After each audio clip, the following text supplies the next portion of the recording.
একটা কথা মনে রাখবেন, শুধু ইনকাম করলেই যে টাকার মধ্যে বরকত হবে, সম্পদে বরকত হবে তা কিন্তু কথা না। যেই ঘরে সুন্নাত নাই ওই ঘরে বরকত নাই, যেই ঘরে কোরআন তেলাওয়াত নাই ওই ঘরে বরকত নাই, যেই ঘরে আল্লাহর জিকির নাই ওই ঘরে বরকত নাই, যেই ঘরে সুন্নাত আছে, আল্লাহর জিকির আছে, কোরআন তেলাওয়াত আছে, ওই ঘরে বরকত আছে। অনেকেই বলে হুজুর অনেক টাকা পয়সা ইনকাম করি, মাসে লক্ষ লক্ষ টাকা, কিন্তু মাস শেষে টাকা গুনে পাই না, ঋণ হয়ে যায়। আমি বলি একটাই কারণ, আপনার ঘরে বরকত নাই, কারণ আপনার ঘরে নবীজির সুন্নাত নাই, আপনার ঘরে কোরআন তেলাওয়াত নাই, আপনার ঘরে জিকির নাই, এই জন্য আপনার ঘরে বরকত নাই। একজন ইমাম, একজন মুয়াজ্জিন, একজন কারি, একজন খাদেম সাহেব মাত্র 10,000 টাকা বেতনে চাকরি করে, 5,000 টাকা বেতনে চাকরি করে, কিন্তু মাস শেষে অভাবে পড়ে যায় না। আল্লাহ তাআলা এদেরকেও সুন্দর করে চালাচ্ছেন, একটাই কারণ ওই ঘরে বরকত আছে। এই জন্য বরকতের জন্য আল্লাহর ইবাদত করা লাগবে, নবীজির সুন্নাহ মোতাবেক জীবন পরিচালনা করা লাগবে। এই জন্য আমি বলি, ঘরের দরজার মধ্যে দাঁড়িয়ে একটি আমল করেন, ইনশাআল্লাহ ঘরের মধ্যে বরকত হবে। যদি বিশ্বাসের সহিত আমলটি করতে পারেন, শুধু বরকত হবেই না, বরকত রাখার জায়গা পাবেন না, আল্লাহ পাক রব্বুল আলামিন চতুর্দিক থেকে ঢেলে দিবেন।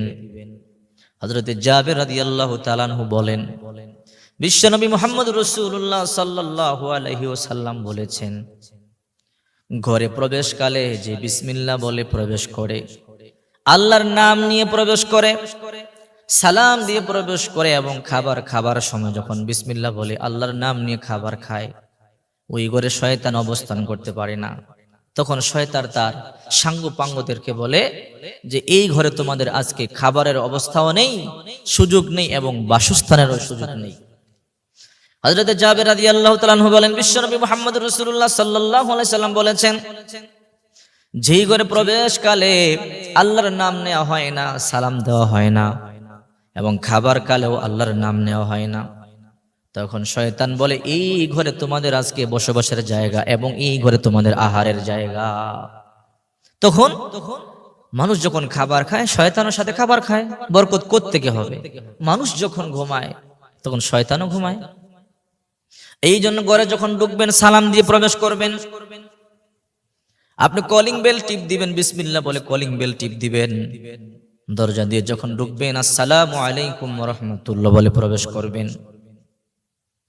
তখন অনেক সাহাবীরা প্রশ্ন করেছে, ইয়া রাসূলুল্লাহ, আমরা তাঁবু টানিয়ে মরুভূমিতে থাকি, আমাদের ঘরের দরজা নেই, আমরা কিভাবে সালাম দেব আর কিভাবে বিসমিল্লাহ বলবো, দরজাই তো নেই। তখন রাসূল পাক সাল্লাল্লাহু আলাইহি সাল্লাম বলেছেন, তোমরা ছোট্ট একটা কাঠের খড়ি নিবে, একটা টুকরা নিবে, অথবা পাথরের একটা টুকরা নিয়ে মেন যে রাস্তা আছে তাঁবুর সামনে, ওই রাস্তার সামনে বিসমিল্লাহ বলে রেখে দিবে, তাহলে হয়ে যাবে, শয়তান ওই ঘরে প্রবেশ করতে পারবে না, খাবারে অংশগ্রহণ করতে পারবে।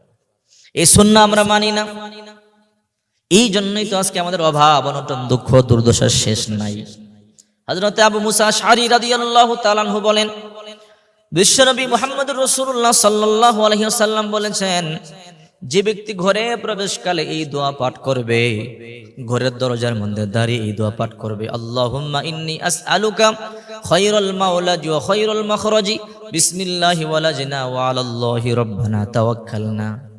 যখন এই দোয়া পড়ে পাঠ করে ঘরে প্রবেশ করবে, আল্লাহ পাক রব্বুল আলামিন ওই ঘরে বরকত দিয়ে পরিপূর্ণ করে দিবেন।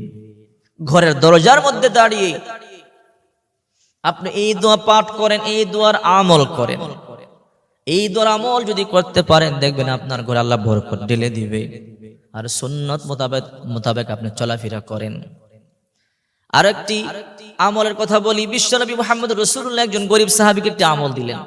এক গরীব সাহাবী, গ্রাম্য সাহাবী এসে বলে, ইয়া রাসূলুল্লাহ, দুনিয়া আমার থেকে পশ্চাৎবরণ করে ফেলেছে, আমি অভাবে পড়ে গেছি, আমি অনটনে পড়ে গেছি, ওগো নবীজি, আমার অসুখ বিসুখ যাচ্ছে না, ইনকাম করি কিন্তু বরকত হচ্ছে না। রাসূল বললেন, যাও, টেনশন নাই, তোমাকে ছোট্ট একটা আমল দিলাম, যখনই ঘরে প্রবেশ করবে একবার সূরা ইখলাস পাঠ করবে, ছোট্ট একটি সূরা, সূরাতুল ইখলাস। বিসমিল্লাহির রহমানির রহিম, কুল হুয়াল্লাহু আহাদ আল্লাহুস সামাদ লাম ইয়ালিদ ওয়া লাম ইউলাদ ওয়া লাম ইয়াকুল লাহু কুফুয়ান আহাদ। ছোট্ট সূরা, সবাই মুখস্থ পারে। বালেগ নারী পুরুষ তো মনে করি সবাই মুখস্থ জানে কুল হুয়াল্লাহ সূরা। এই সূরা তুমি ঘরে যাবার সময় পাঠ করবে একবার, ইনশাআল্লাহ আল্লাহ বরকত ঢেলে দিবে। এক সপ্তাহ পরে সাহাবীর সাথে সাক্ষাৎ, ওই সাহাবী বলে, ইয়া রাসূলুল্লাহ, এত সম্পদ আল্লাহ দিয়েছে, এই সম্পদগুলো রাখবার মতো জায়গা এখন পাচ্ছি না। এই আমলগুলো খুঁজে খুঁজে করা লাগবে। ইমানের সাথে ইখলাসের সাথে এই আমলগুলো করবেন, আল্লাহর উপর ভরসা করে করবেন, দেখবেন আমলে কাজ হবে। যদি আপনি এই আমলগুলো করতে পারেন, আপনার ঘরে আল্লাহ বরকত ঢেলে দিবে, সম্পদ দিবে, দুশ্চিন্তা টেনশন থেকে মুক্তি দিবে। তখন আপনি যে কাজ করবেন সে কাজের মধ্যে আপনার ভালো লাগবে। এগুলো খুঁজে খুঁজে করবেন। আল্লাহ পাক আমাদেরকে এই আমলগুলো বেশি বেশি করবার তৌফিক দান করেন।